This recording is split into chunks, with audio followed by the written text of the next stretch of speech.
नमस्कार। आज हम लोग सब बात करेंगे दिल के छेदों के बारे में। जब हम दिल के छेदों के बारे में बात करते हैं तो हमें पता है कि ये बीमारी या फिर ये दिल में छेद होना बेसिकली जन्मजात होता है। तो ये बच्चों में भी होता है और ये बड़ों में भी पाया जाता है। क्यों? क्योंकि कई बार ये चीज़ें ऐसी एकदम शांत रहती हैं या साइलेंट रहती हैं जिसका ना हमको कोई परेशानी होती है, जिसके कारण जब हम बड़े रहते हैं और बड़ों में परेशानी चालू होती है तब हमको पता लगता है कि अच्छा दिल में छेद है। तो दिल में छेद की कई तरीके की चीज़ें हो सकती हैं।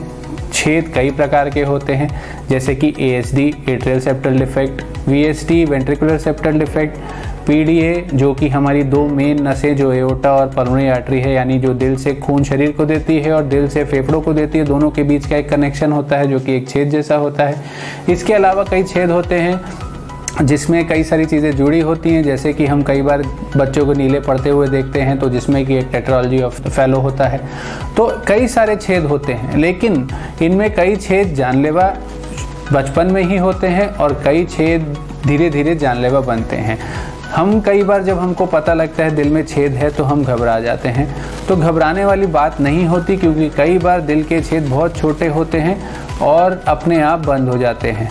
कुछ दिल के छेद धीरे धीरे करके या तो बंद नहीं हो पाते हैं और उनमें प्रेशर अधिक होने के कारण स्थिति इतनी वो हो जाती है कि ना वो बंद किए जा सकते हैं, न फिर हम उनका इलाज करवा पाते हैं, और जिस कारण से फिर हमारी जीवन की आयु है वो कम हो जाती है।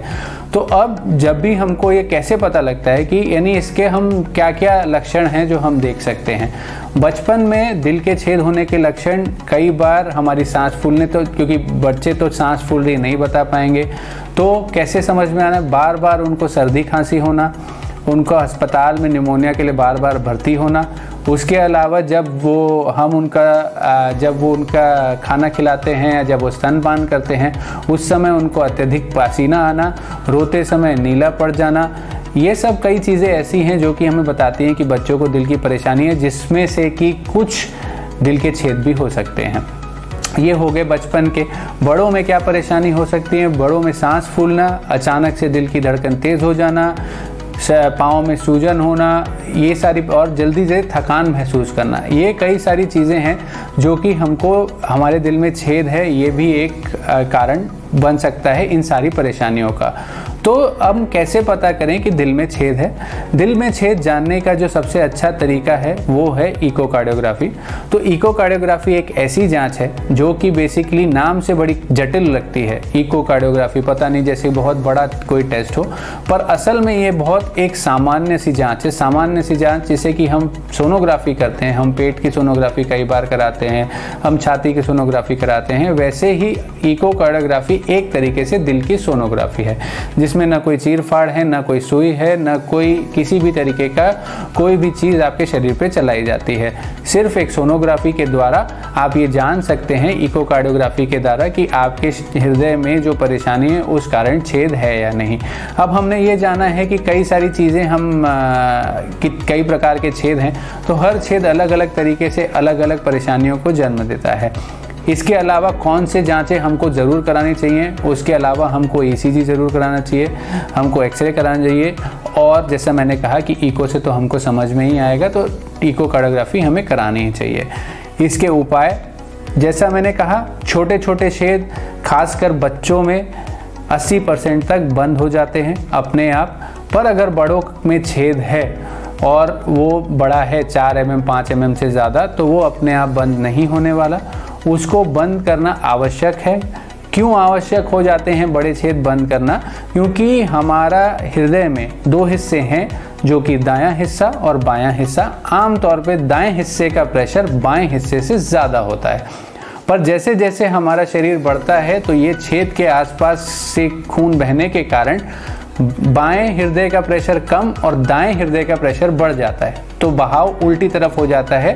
पहले बहाव था बाएं से दाएं और प्रेशर बढ़ने के कारण दाएं से बाएं हो जाता है, जिस कारण हमारे शरीर में ऑक्सीजन की कमी होने लगती है और परेशानी बढ़ जाती है, जिससे कि हमारे जीवन की आयु कम हो सकती है और अचानक से मृत्यु का कारण भी बन सकता है।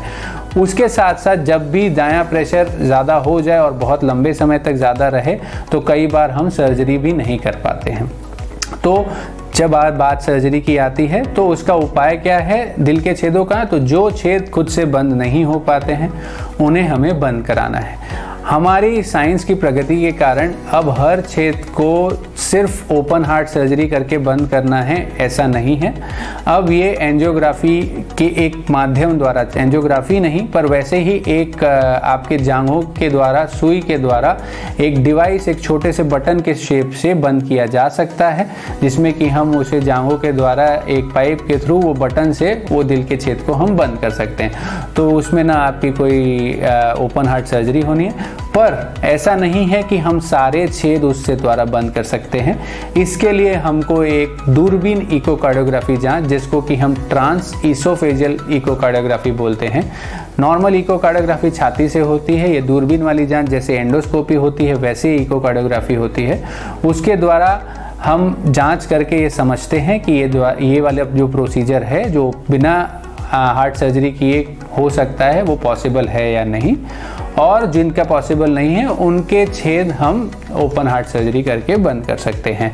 हमें ये समझना है कि अगर हम छेद को नहीं बंद करेंगे और छोड़ देंगे तो हमारी जीवन आयु कम हो सकती है, हम सूजन और सांस की परेशानी से आगे जाके ग्रसित हो सकते हैं, क्योंकि हम अपने दाएं हृदय को खतरे में डाल रहे हैं उसके प्रेशर बढ़ने के लिए।